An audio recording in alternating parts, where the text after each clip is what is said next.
பூலோக வைகுண்டம் என்று அழைக்கப்படும் ஸ்ரீரங்கம் கோயிலுக்குள் சிலிர்க்க வைக்கும் ஒரு ரகசியம் மறைந்திருக்கிறது.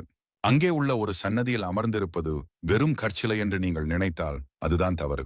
அது சுமார் 900 ஆண்டுகளுக்கு முன்பு வாழ்ந்த மகான் ஸ்ரீ ராமானுஜரின் உண்மையான பூத உடல் என்பது பலருக்கு தெரியாத அதிர்ச்சி தகவல்.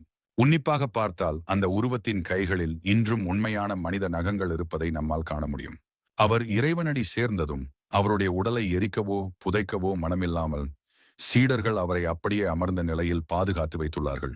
எகிப்திய மம்மிகளைப் போல ரசாயனங்கள் எதுவும் பயன்படுத்தாமல் பச்சை கற்பூரம் மற்றும் குங்குமப்பூ சாந்து மட்டுமே இதற்கு காப்பாக பூசப்படுகிறது. வருடத்திற்கு 2 முறை மட்டுமே இந்த சாந்து பூசப்படுகிறது. இதுவே அந்த உடலை 1957 ஆண்டிலிருந்து இன்று வரை கெடாமல் பாதுகாக்கிறது. இதை தானான திருமேனி என்று அழைக்கிறார்கள். அதாவது சிற்பியால் செதுக்கப்படாத தானாகவே அமைந்த திருமேனி என்று பொருள்.